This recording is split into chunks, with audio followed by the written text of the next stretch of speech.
महाराज दशरथ को आनंदित किया है। जब प्रभु श्री राम भ्राताओं के सहित और बड़े हुए, विद्याधन का समय आया तो गुरुकुल में विद्याधन करने के लिए गए और गुरुकुल की जो परंपरा है उसी के अनुसार निर्वाह करते हुए प्रभु श्री राम अपने भाइयों के सहित गुरुकुल में विद्याधन कर रहे हैं। और कहा कि गुरु ग्रह पढ़न गए रघुराई, गुरु ग्रह पढ़न गए रघुराई, गुरु ग्रह पढ़न गए रघुराई, गुरु ग्रह पढ़न गए रघुराई। अल्पकाल विद्या सब आई, अल्पकाल विद्या सब आई। राधा वल्लभ श्री हरिवंश जय जय, राधा वल्लभ श्री हरिवंश जय जय। श्री वृंदावन श्री वन चंद जय जय, श्री वृंदावन श्री वन चंद। चारों भैयाओं ने गुरुकुल में रहते हुए थोड़े से ही समय में संपूर्ण विद्या को ग्रहण किया और गुरुजी को गुरु दक्षिणा दे करके पुनः राजभवन में आए। प्रभु राजभवन में वास कर रहे हैं। धीरे धीरे समय व्यतीत होता चला गया और ठाकुर जी ने जब 16 वर्षीय अवस्था में प्रवेश किया तब विश्वामित्र जी अयोध्या में पधारे, सरयू में स्नान किया और महाराज दशरथ के राजभवन की ओर प्रस्थान किया। महाराज दशरथ को जब ये समाचार ज्ञात भयो कि विश्वामित्र जी पधार रहे हैं तो उनका अभिवादन करने के लिए स्वयं महाराज दशरथ आगे को बढ़े, जाकर के अभिवादन किया, भवन में लाकर के सिंहासन पर बैठाया, उनका अर्घपाते से पूजा की और बड़े विनीत भाव से निवेदन किया, गुरुदेव आज इस दास के ऊपर कैसे कृपा की है, आपके आने का प्रयोजन क्या है। गुरु वशिष्ठ जी विश्वामित्र जी कहते हैं कि राजन, हम जब जब यज्ञादि कर्म करते हैं उन यज्ञों में आकर के दैत्य विघ्न डालते हैं, तो अपनी यज्ञ की रक्षा हेतु तुम्हारे पुत्र राम लक्ष्मण को लेने के लिए आया हूं, इसलिए राम लक्ष्मण को मुझे प्रदान करो। गुरुदेव ये आपने क्या मांग लिया, आप भली प्रकार सो जानो कि अभी राम लक्ष्मण बालक हैं, सुकुमार हैं, वो भला वो यज्ञ की रक्षा क्या कर सकते हैं। अरे पूर्णतया उन्होंने अभी धनुर्विद्या को भी ग्रहण नहीं किया है। यदि आपका आदेश मिले तो आप यज्ञ की रक्षा हेतु मैं सेना को नियुक्त कर देता हूं, अथवा मैं स्वयं चल करके आपके यज्ञ की रक्षा करूंगा। विश्वामित्र जी कहते हैं नहीं नहीं, मुझे तो केवल आवश्यकता है तो राम लक्ष्मण की, इसलिए मुझे राम लक्ष्मण को दे दो। गुरुदेव वैसे तो मुझे चारों राजकुमार ही अत्यंत प्रिय हैं, पर राम दे तन ही बन ही गुसाई, राम को देते हुए तो बनता ही नहीं है। बार बार मना किया। समीप में बैठे हुए थे गुरु वशिष्ठ, उन्होंने संकेत किया, राजन इनसे मना मत करो, ये महात्मा बड़े क्रोधी हैं, साथ भी दे सकते हैं। अरे 2 लेकर के जाएंगे, मुझे विश्वास है जिस जरिए भी पहुंचाने आएंगे तो ये 2 नहीं 4 पहुंचाएंगे। महाराज दशरथ समझ गए 2 लेके जाएंगे 4 पहुंचाएंगे, तो इसका अर्थ सीधा सा है ना, का बेटा राम जी का विवाह होगा। कौन पिता नहीं चाहता है कि मेरे पुत्र का शीघ्र विवाह हो, घर में पुत्र वधू आए।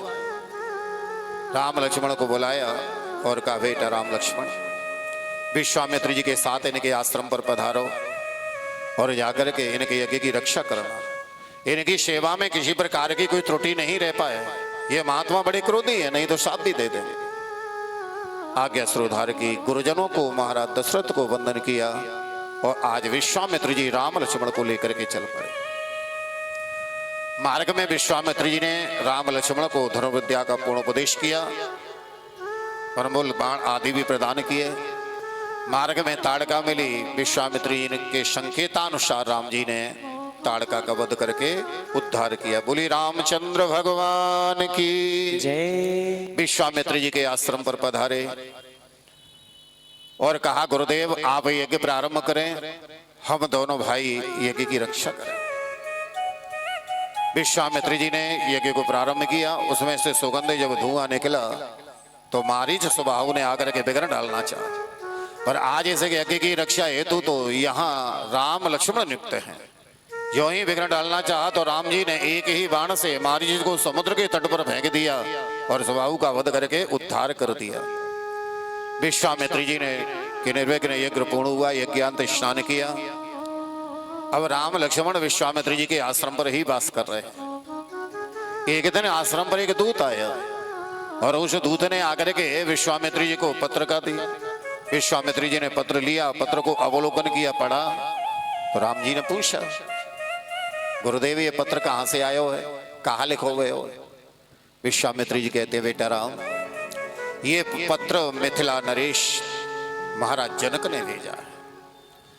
उन्होंने इसमें लिखा है कि मैं गुरुदेव अपनी पुत्री सीता का स्वयंवर कर रहा हूं, जिसमें देश देशांतरों से सभी राजा महाराजा पधार रहे हैं।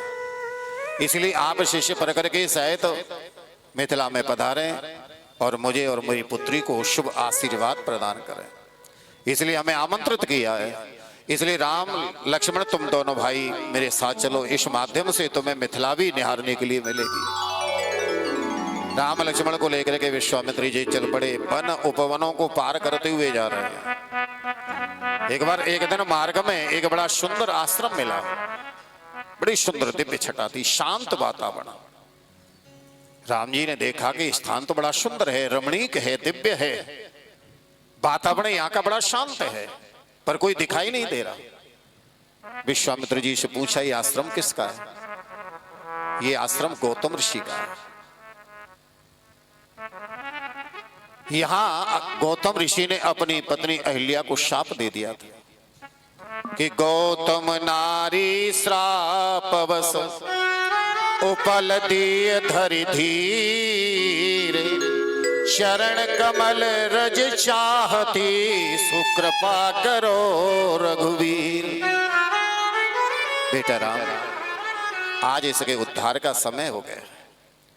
ये आपके चरण कमल की चाहना बरसों से किए हुए बैठी हुए है। बरसों से इसने गर्मी, सर्दी, बरसात, आंधी, तूफान आदि को सहन किया है, इसलिए आज इसका उद्धार कर। प्रभु श्री राम ने गुरु आज्ञा तो सुरोधार किया और आज प्रभु श्री राम जी ने अहिल्या का उद्धार किया।